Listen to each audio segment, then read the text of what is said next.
Resell your items online. Go ahead, declutter your life. Have a yard sale or let eBay do the work. From the thrift store shopping to that wallet popping. There are two things in life that are certain. Deathpiles in Texas. Deathpiles in Texas. With Derek Everitt and Adam Beesley. Deathpiles and Taxes used to be a show that was on every week about reselling and taxes. Now it's an annual special that the kids look forward to, and days like today, it comes out. We're back We're back once again. with some great new episodes. D-Roy has worked diligently to get our equipment in order, to get our editing software in order. We're going to have to make this on the regular again, D-Roy. Well, I tell you, I am invested. I've bought a new home computer, new editing software. If you're hearing this, it worked. And if you know Derek, that's hard to believe because he squeaks when he walks. So the fact that he spent a little money, like, you know why? I know why. I totally know why. You listen to your accountant. You've been making so much money this year that you needed some business expenses. Well, I hope that's the case. I really hope I come down to my accountant and he's like, these were good decisions. I'm glad you invested in here. That's usually what he tells you. I wish I was making enough money off podcasting that I could have it as a business expense instead of a fun little hobby we got going. Hey, if you put a little more time and effort to it, if you'd apply yourself, maybe things like that would happen. Yeah, if you'd apply yourself a little bit, you'd be surprised what happens. I mean, you got talent. That's the kind of a nice thing for you to say. Hey, I already had a great trip with you to Wendover, Utah. I hit the biggest jackpot I ever have there. Who's to say we can't hit it again? Man, I feel like I need a little finder's fee on that, Jack. I put the lanes and the merges and I made synergy happen. You might have facilitated the trip. I don't know a lot of the back catalog. That's true. Maybe we just need to go get the best Chinese here in Manus. I'm down with Oh, that. except I got a different lunch and it already happened. Someone's making meat for us, so gonna be going to that. So you're invited if you'd like to come check out the shop. How do you make meat for somebody? We're making meat for that's like is that What can I say, man? What can I say? You're gonna have to find out for you. making meat? Well, he's cooking it. For Okay, that was where I was a little confused. We're making it for the main course. The meat makers. The meat makers. All right. Derek, podcast, Deathpiles and Taxes. Thanks for all of those who've been listening for as long as you have. I just saw your anniversary on LinkedIn. 7 years we've been doing this. At least. Wow. That's pretty good. That's really good. If we were consistent all through that, it'd be really good. Well, we were pretty. The first couple of years, we didn't miss. We were hitting it, and I feel like We used to do like 2-3 hour episodes. we did. We had a lot on our minds. Which was way too long. Yeah, but now we're back. So, Derek, how about you give us a quick little summary what you've been doing the last 6 months and what you're looking forward to?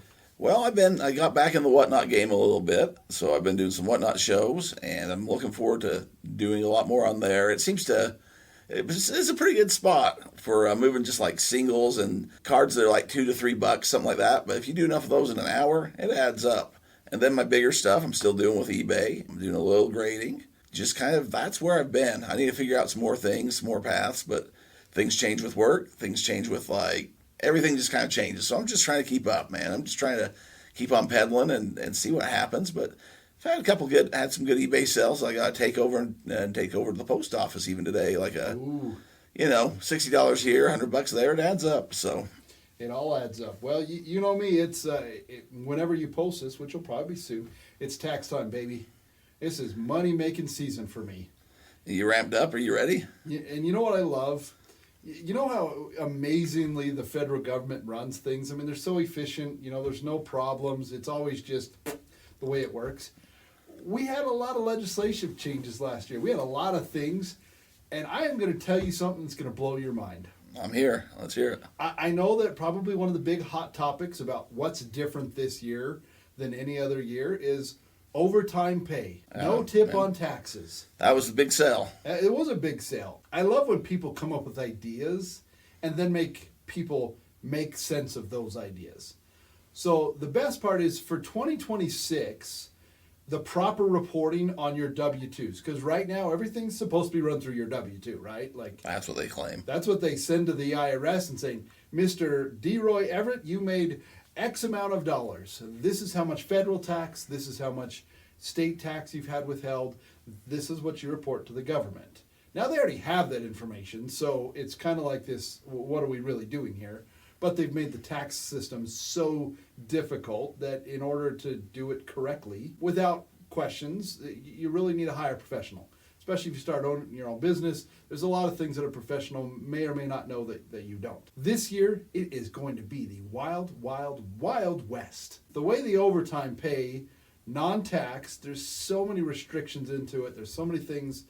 What happens is, depending on whether you're single or married, gives you some sort of a cap. So if you're a single guy, you only get $12,500. That essentially is the cap. Any more overtime than that, you have to pay tax on that amount. So there's tax on overtime at some point. At some point, there's the limit. But if you're married, then it goes to $25,000. Because that makes a lot of sense. It's so much sense. I mean, that's the way everything. And if you make too much money, then you have to pay tax on your overtime anyways. So, And here's the best part. There's a huge, huge caveat in this. Joe working guy, he makes $20 an hour. When he works overtime, Derek, you know this, how much is his overtime pay?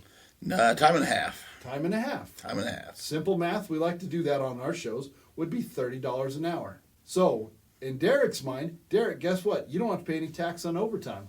What does that mean to you? Means you're getting $30 an hour. Wrong, my friend. You only get the $10 that is technically the overtime pay. That's the amount that's not federally taxed. Yeah, well, I can see the steam in the what in the world did you just say? it doesn't surprise me. And here's Yeah. the best part, okay? So this is the best part. Again, in that situation, let's just say that you're a single guy, you're busting it. Your regular pay was, $100,000, and you had, $25,000 of that was overtime. It's not all of it. Again, there's certain restrictions in all of these things that happen. What we've come to the realization is regular Joe Schmo taxpayer, you're going to save anywhere from $300 up to $3,000. Like that's the potential tax saving, and all it's going to mean is your refund or what you owe will either be increased or decreased by that kind of a dollar amount. So not what everybody was hoping for. It is, $2,000 is nothing to shake a stick at. Nothing to shake a stick at, but when you're expecting it to be a lot more than that. With both sides, both parties were promising bigger amounts of money, I believe. Big. So here's the best part, okay? That number, the amount that's supposed to be tax-free to the federal government, guess what? It doesn't show up on your W-2. It's not reported anywhere. So we all got it. So we all got it. So here's the big dilemma. And tax and tips. I got a lot of tips too. You've already cracked the code, Derek. It took you a whole 3 seconds, and you've cracked the code. Yes, that's great. In 2026, they're going to give you that information. But if Derek is doing his own tax return, and he goes in and says, well, how much of this is going to be overtime? And in your mind, just like you said, first thing you said, like, oh man, I had $20,000 of overtime. Well, that's great, but guess what? Only 1/3 of that is actually supposed to be the tax-free amount, which realistically, depending on what tax bracket you are, in the 12 to 22, that's the amount that you're going to save. But guess what? The IRS doesn't know what that number is. Well, there you go. So now There you go. What's ethical and what's not ethical. Obviously, I am a tax professional. My livelihood is this. I'm going to do it the best way possible. Well, because you want to keep your business afloat. Exactly. And it doesn't matter to me. But it's going to be a ginormous thing because no one even understands it. So let's say this, though, because they're going to come back and try to tax the pre-number, right? Mm-hmm. Yeah. So if you claim that you had a bunch, then they're going to say you owe a whole lot more in taxes, right? They don't know it, though. They don't know what that number is because your job is not required to report it. This seems like it was well thought out. Extremely well thought out. Well thought out.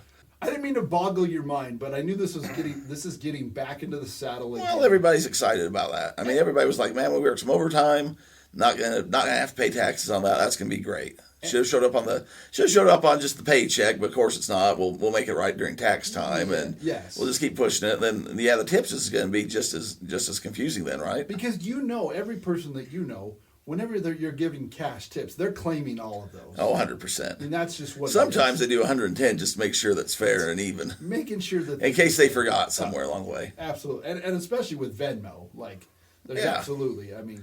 I know you're a big Venmo guy. I am a big Venmo. I've seen a lot of things that are driving me freaking bonkers. Like, I don't want to get too deep dived into it, but man, there's a lot of reconciliations that's going on with federal accounts and where money is. I mean, irregardless, the government has failed its own audits every single year for the past gajillion years. But if Derek Everitt, heaven forbid, he gets more than $600 in Venmo, they want to know about it, so you have to pay taxes on it. That's kind of really the kettle calling the pot black. I think problems from the inside out. Yeah, I think so. All I know is it's made for a very interesting preparation for tax season. There's a lot of things that I'm trying to make sense of.